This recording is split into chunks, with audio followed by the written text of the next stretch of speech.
ಕಬಿನಿ ಜಲಾಶಯಕ್ಕೆ ನೀರಿನ ಒಳಹರಿವು ಹೆಚ್ಚಳವಾಗಿದೆ. 25,000 ಕ್ಯೂಸೆಕ್ಸ್ನಿಂದ ಬಹಳಷ್ಟು ನೀರು ಹೆಚ್ಚಳ ಆಗಿದೆ ಅಂತ ಹೇಳಿ ಮಾಹಿತಿ ಸಿಗ್ತಾ ಇದೆ. ಎಷ್ಟು ಹೆಚ್ಚಳ ಆಗಿದೆ ಅನ್ನೋದರ ಕುರಿತ ಡೀಟೇಲ್ಸ್ ಬರ್ತಾ ಇದೆ, ಬನ್ನಿ ನೋಡ್ತಾ ಹೋಗೋಣ.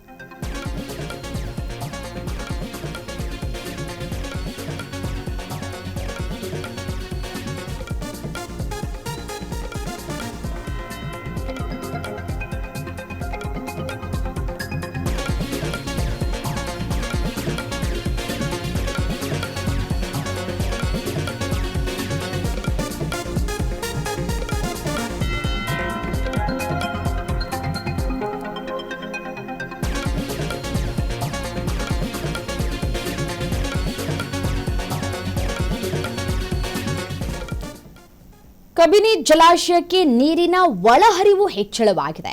25,000 ಕ್ಯೂಸೆಕ್ಸ್ನಿಂದ 30,000 ಕ್ಯೂಸೆಕ್ಸ್ ವರೆಗೂ ಒಳಹರಿವು ಹೆಚ್ಚಳವಾಗ್ತಾ ಇದೆ. ಕಬಿನಿ ಜಲಾನಯನ ಪ್ರದೇಶದಲ್ಲಿ ಪ್ರವಾಹದ ಭೀತಿ ಕೂಡ ಹೆಚ್ಚಾಗ್ತಾ ಇದೆ. ಮೈಸೂರಿನ HD ಕೋಟೆ ತಾಲೂಕಿನ ಬೀಚಿನಹಳ್ಳಿಯಲ್ಲಿ ಇರುವಂತಹ ಈ ಒಂದು ಡ್ಯಾಂ ಕಾವೇರಿ ನೀರಾವರಿ ನಿಗಮದ ಅಧಿಕಾರಿಗಳಿಂದ ಪ್ರವಾಹದ ಎಚ್ಚರಿಕೆಯನ್ನ ಕೂಡ ನೀಡಲಾಗ್ತಾ ಇದೆ. ಜಲಾಶಯದ ಹೊರಹರಿವಿನಲ್ಲೂ ಕೂಡ ಭಾರಿ ಹೆಚ್ಚಳ ಆಗ್ತಾ ಇದೆ. ಹೊರಹರಿವಿನ ಪ್ರಮಾಣ 12ರಿಂದ 25,000 ಕ್ಯೂಸೆಕ್ಸ್ಗೆ ಹೆಚ್ಚಳ ಕೂಡ ಆಗಿದೆ. ಸೊ ಹಾಗಾಗಿ ಒಳಹರಿವು ಹೆಚ್ಚಳ ಆಗ್ತಾ ಇದೆ. ಸೊ ಹೊರಹರಿವು ಬಿಡಿ, ಒಳಹರಿವಿನಿಂದಲೇ ಕೂಡ ಹೆಚ್ಚಳ ಆಗ್ತಾ ಇರುವಂತಹ ಹಿನ್ನೆಲೆಯಲ್ಲಿ ಪ್ರವಾಹದ ಭೀತಿಗಳು ಕೂಡ ಈಗಾಗಲೇ ಶುರುವಾಗಿದೆ ಅನ್ನುವಂತಹ ಮಾಹಿತಿಗಳು ಕೂಡ ಲಭ್ಯವಾಗ್ತಾ ಇದೆ. ಸೊ ಹಾಗಾಗಿ ಕಟ್ಟೆಚ್ಚರವನ್ನ ವಹಿಸುವಂತಹ ಕೆಲಸಗಳು ಕೂಡ ಇಲ್ಲಿ ಆಗ್ತಾ ಇದೆ. ಕಾವೇರಿ ನೀರಾವರಿ ನಿಗಮದ ಅಧಿಕಾರಿಗಳಿಂದ ಪ್ರವಾಹದ ಎಚ್ಚರಿಕೆಯನ್ನ ಕೂಡ ನೀಡಲಾಗ್ತಾ ಇದೆ. ನೋಡಿ, ಸಾಮಾನ್ಯವಾಗಿ ಮಳೆ ಆಗ್ತಾ ಇಲ್ಲ, ಮಳೆ ಅಭಾವ ಇದೆ ಅಂತ ಹೇಳಿ ನಾವು ಹೇಳ್ತಾ ಇದ್ವಿ. ಬಟ್ ಆದರೆ ವರುಣದೇವ ಕೃಪೆಯನ್ನ ತೋರದಂತೆ ಕಾಣಸಿಗ್ತಾ ಇದೆ. ಸೊ ಹಾಗಾಗಿ ಕೆಲವೊಂದು ಜಲಾಶಯಗಳು ತುಂಬಿ ಭರ್ತಿಯಾಗಿದ್ದಾವೆ. ಹೊರಹರಿವಿನಲ್ಲೂ ಕೂಡ ಹೆಚ್ಚಳ ಇದೆ, ಒಳಹರಿವಿನಲ್ಲೂ ಕೂಡ ಹೆಚ್ಚಳ ಕಾಣ್ತಾ ಇದ್ದೇವೆ. 25,000 ಕ್ಯೂಸೆಕ್ಸ್ನಿಂದ 30,000 ಕ್ಯೂಸೆಕ್ಸ್ ನೀರು ಇಲ್ಲಿ ಹೆಚ್ಚಳ ಆಗಿದೆ ಅನ್ನುವಂತಹ ಮಾಹಿತಿಗಳು ಕೂಡ ಲಭ್ಯವಾಗ್ತಾ ಇದೆ.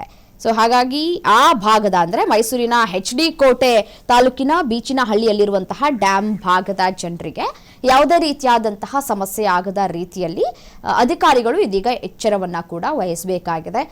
ಆ ಭಾಗದ ಆ ಒಂದು ಜಲಾಶಯ ಅಕ್ಕಪಕ್ಕ ಯಾವ್ಯಾವ ಮನೆಗಳಿರ್ತವೆ ಅವು ಸ್ವಲ್ಪ ಎಚ್ಚರಿಕೆಯನ್ನು ತೆಗೆದುಕೊಳ್ಬೇಕಾದಂತಹ ಅನಿವಾರ್ಯತೆ ಕೂಡ ಸೃಷ್ಟಿಯಾಗ್ತಾ ಇದೆ. ಕಾರಣ ಇಷ್ಟೇ, ಒಳಹರಿವು ಹೆಚ್ಚಳ ಆಗಿದೆ. ಒಳಹರಿವು ಹೆಚ್ಚಳ ಆದರೆ ಪ್ರವಾಹದ ಭೀತಿ ಎದುರಾಗುವಂತಹ ಸಾಧ್ಯತೆ ಇರುತ್ತೆ. ಮತ್ತು ಈ ದನ ಕರುಗಳಿಗೆ ನೀರು ಕುಡಿಸೋಕೆ ಅಲ್ಲಿ ಕರ್ಕೊಂಡು ಹೋಗ್ತೀವಿ, ಇಲ್ಲಿ ಕರ್ಕೊಂಡು ಹೋಗ್ತೀವಿ ಅಂತ ಹೇಳಿ ಹೋಗುವಂತಹ ಸಂದರ್ಭದಲ್ಲಿ ಎಚ್ಚರಿಕೆಯನ್ನು ತೆಗೆದುಕೊಳ್ಳಿ, ಮುನ್ನೆಚ್ಚರಿಕಾ ಕ್ರಮವನ್ನು ವಹಿಸ್ಕೊಳ್ಳಿ ಅಂತ ಕೂಡ ಹೇಳಲಾಗ್ತಾ ಇದೆ. ಅದೇ ರೀತಿಯಾಗಿ ಬೇರೆ ಬೇರೆ ಭಾಗದಿಂದ ಜಲಾಶಯಗಳನ್ನು ನೋಡಬೇಕು ಅಂತ ಹೇಳಿ ಪ್ರವಾಸಿಗರು ಕೂಡ ಬಂದಿರ್ತಾರೆ. ಈ ಪ್ರವಾಸಿಗರು ಬಂದಂತಹ ಸಂದರ್ಭದಲ್ಲಿ ಕಪಿಚೇಷ್ಟೆ ಮಾಡ್ತಾರೆ ಕೆಲವರು, ಎಲ್ಲರೂ ಅಲ್ಲ, ಕೆಲವರು ನೋಡಿಕೊಂಡು ಅದನ್ನು ಎಂಜಾಯ್ ಮಾಡಿಕೊಂಡು ಅಲ್ಲಿಂದ ತೆರಳಿದರೆ ಕೆಲವರು ಏನು ಮಾಡ್ತಾರೆ, ನೀರಿನ ಜೊತೆ ಹರಸಾಹಸ ಮಾಡುವಂತಹ ಕೆಲಸಗಳನ್ನು ಕೂಡ ಮಾಡ್ತಾರೆ. ಸೊ ಹಾಗಾಗಿ ಯಾರೂ ಕೂಡ ಈ ಜಲಾಶಯಗಳಿಗೆ ಧುಮುಕೋದು, ಈಜಾಡೋದು ಇದ್ಯಾವುದನ್ನೂ ಕೂಡ ಮಾಡಬೇಡಿ ಅಂತ ಹೇಳಿ ಈಗಾಗಲೇ ಅಧಿಕಾರಿಗಳು ಕೂಡ ಎಚ್ಚರಿಕೆಯನ್ನು ಕೂಡ ಕೊಟ್ಟಿದ್ದಾರೆ. ಕಾರಣ ಇಷ್ಟೇ, ಪ್ರವಾಹ ಸೃಷ್ಟಿಯಾಗುವಂತಹ ಸಾಧ್ಯತೆ ಜೊತೆಗೆ ಒಳಹರಿವು ಹೆಚ್ಚಳವಾಗಿದೆ. ಯಾವಾಗ ಏನು ಬೇಕಾದರೂ ಸಮಸ್ಯೆಗಳು ಸೃಷ್ಟಿಯಾಗುವಂತಹ ಸಾಧ್ಯತೆ ಇರುತ್ತೆ ಅನ್ನುವಂತಹ ಮುನ್ನೆಚ್ಚರಿಕಾ ಕ್ರಮವನ್ನು ತೆಗೆದುಕೊಳ್ಳಿ ಅಂತ ಹೇಳಿ ಇದೀಗ ಅಧಿಕಾರಿಗಳಿಂದ ಎಚ್ಚರಿಕೆ ರವಾನೆ ಮಾಡುವಂತಹ ಕೆಲಸಗಳು ಕೂಡ ಆಗ್ತಾ ಇದೆ.